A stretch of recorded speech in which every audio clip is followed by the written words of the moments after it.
sea... Es que en la época era muy normal que incluso algunos números tuvieran autores que no eran ni los de la obra. Cierto, Ocurría. Ocurría, ¿eh? Coaching Pop. Hola, poperos. ¿Cómo estamos? Aquí estamos en un nuevo vídeo de Diarios de dos Coach Frikis. Hoy, en esta sección de la historia del manga, vamos a hablar sobre la evolución del formato que ha ido teniendo a lo largo de todas estas décadas, ¿vale? Sí, porque ahora es como que damos por sentados los formatos que van a tener todas las obras, ¿no? Como muy parecidas al formato que se haga en Japón, ¿no? Pero hace varias décadas no era así, o sea, lo que nos podíamos encontrar era de los más variopintos.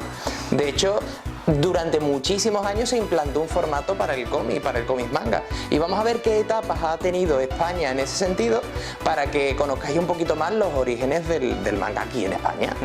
Bueno, el primer formato, que como muchos me imagino que conoceréis y otros desconoceréis, es el formato, digamos, prestigio, con un semilomo. Un formato tipo americano, podría decirse, ¿vale? Que es el mismo que después seguiría teniendo la serie roja de Dragon Ball. Que bueno, algunos dirán vaya prestigio, ¿no? Bueno, se le llamaba prestigio, pero es verdad que era una mierda de prestigio. De prestigio tenía poco, ¿sabes? Bueno, se le llamaba prestigio porque así nos cobraban más precios por la misma mierda. ¿Vale? Hola, planeta. Entonces, bueno, hubo una oleada de primeros títulos, El puño de estrella del norte, Mai la chica con poderes, Grey, que tenéis aquí, y bueno, una serie de títulos. Lo normal eran entre 48 y 72 páginas aproximadamente. De hecho, Mai creo que era el que tenía más grosor, que era ese, de 72 a 96 páginas, dependiendo del número, porque no cortaban capítulos, eso sí estaba bien, sí. Que eran capítulos, digamos, completos, por regla general. Sí, ¿vale? Bueno, también hay que decir que es verdad que esto, aunque eran mangas adultos o para jóvenes ya con cierta edad, en verdad que se lo compraban los chavales.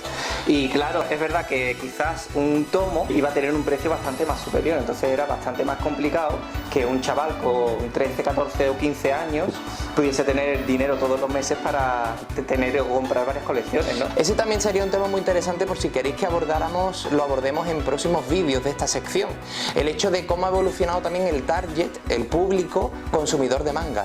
Porque es cierto que durante 2 años o 3 años aproximadamente, durante unos primeros años, hablamos de referencia como el 92, como el año principal donde empezaron a publicarse estos mangas. Es verdad que había una división entre lo que era el otaku, bueno, otaku, todavía no se utilizaban esos términos, de hecho eso lo puso de moda Norma. La realidad es que empezó a haber dos públicos: los consumidores de las series de televisión, Dragon Ball, Los Caballeros del Zodiaco, Fly, Ranma, con lo que era el público más adulto que lo consumía como un producto raro. Ahí había un tabique, un muro de diferenciación, porque los consumidores de Dragon Ball o de las series de televisión a priori no estaban interesados en este tipo de público, de obras.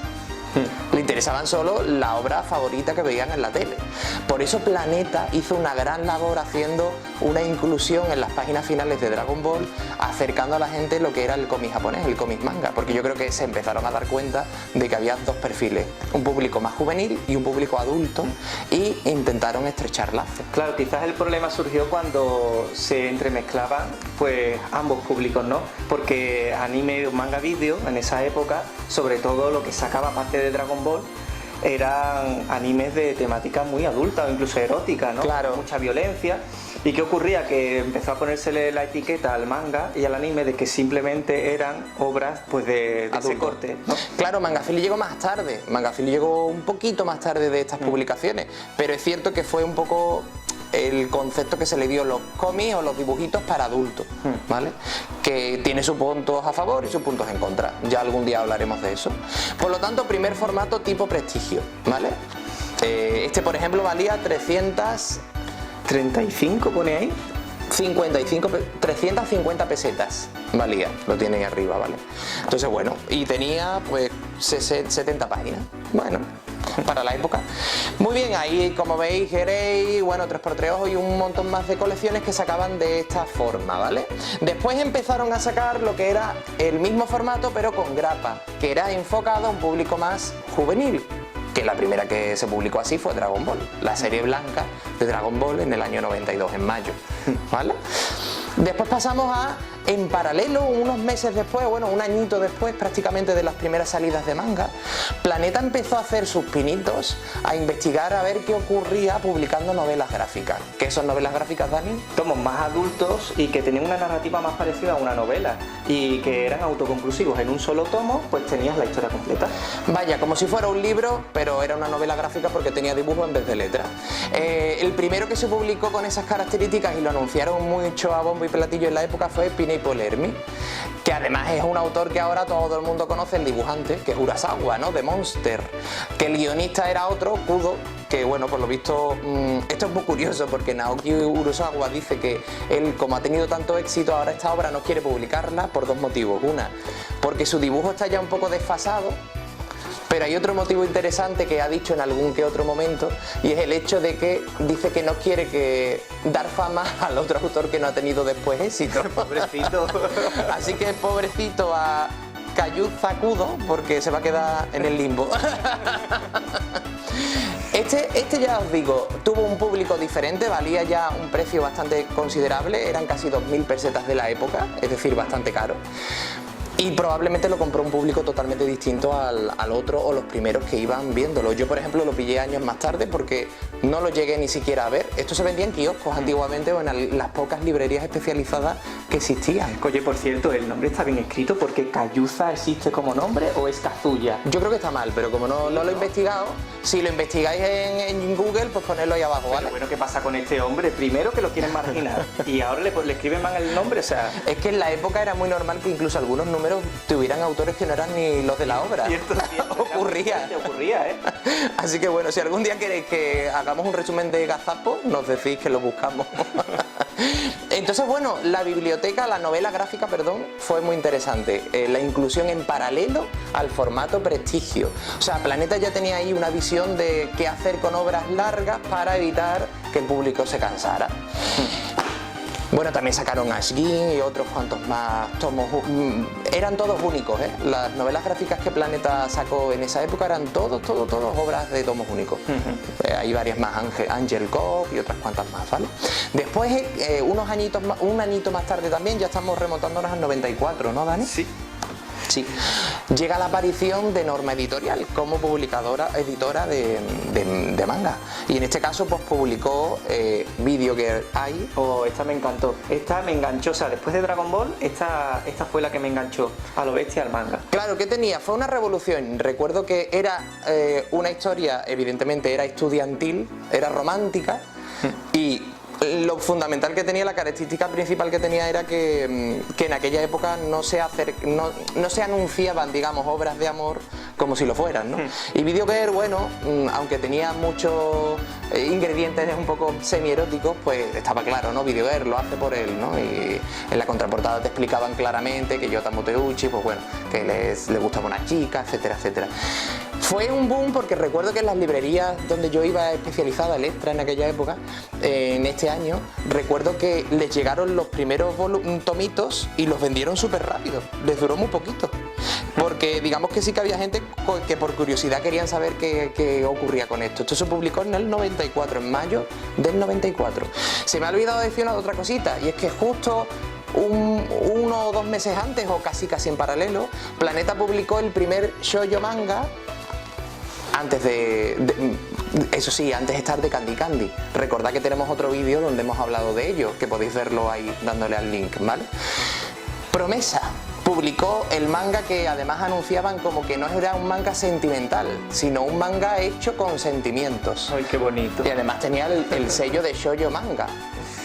Es un tomo autoconclusivo, son varias historias cortas, sí, de Keiko Nishi, que además me encantó. O sea, para mí recuerdo que cuando me leí esta obra, sí, fue, no sé, me llegó al alma, sí, me encantó. Tenía, bueno, y tiene, ¿no? Lógicamente un corte muy adulto. O sea... Sí, además la primera historia era de una chica que no sabía qué hacer con su vida, incluso estaba pensando si suicidarse o no.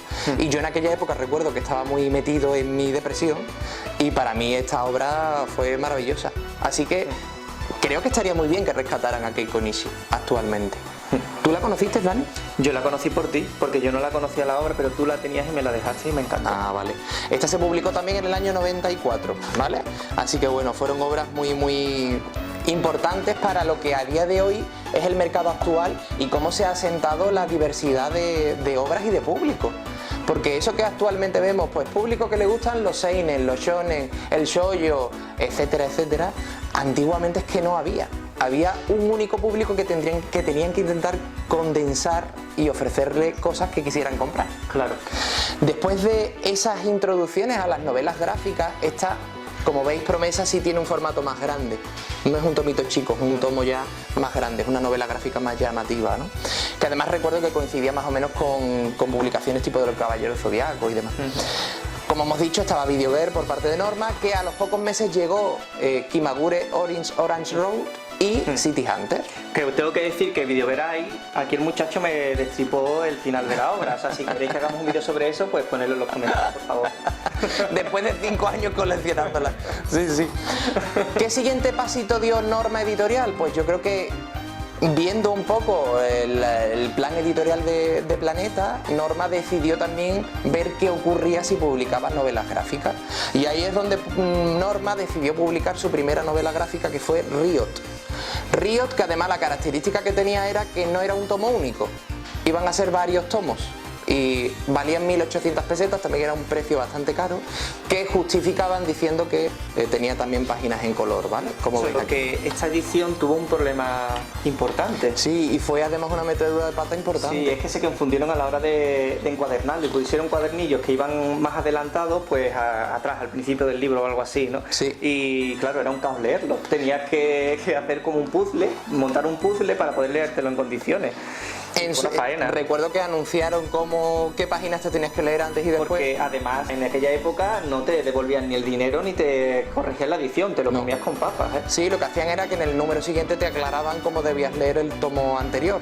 Eran unos tiempos distintos, sí, evidentemente. Sí. Bueno, nosotros tenemos este tomo firmado por el autor, por Satoshi Shiki, que lo conocimos en Granada antes de que se hiciera un poquito más conocido en España, ¿vale?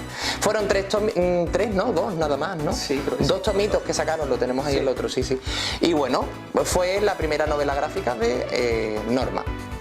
Uno de los primeros tankobon, digamos, si lo podemos llamar así, que sacaron, ¿vale?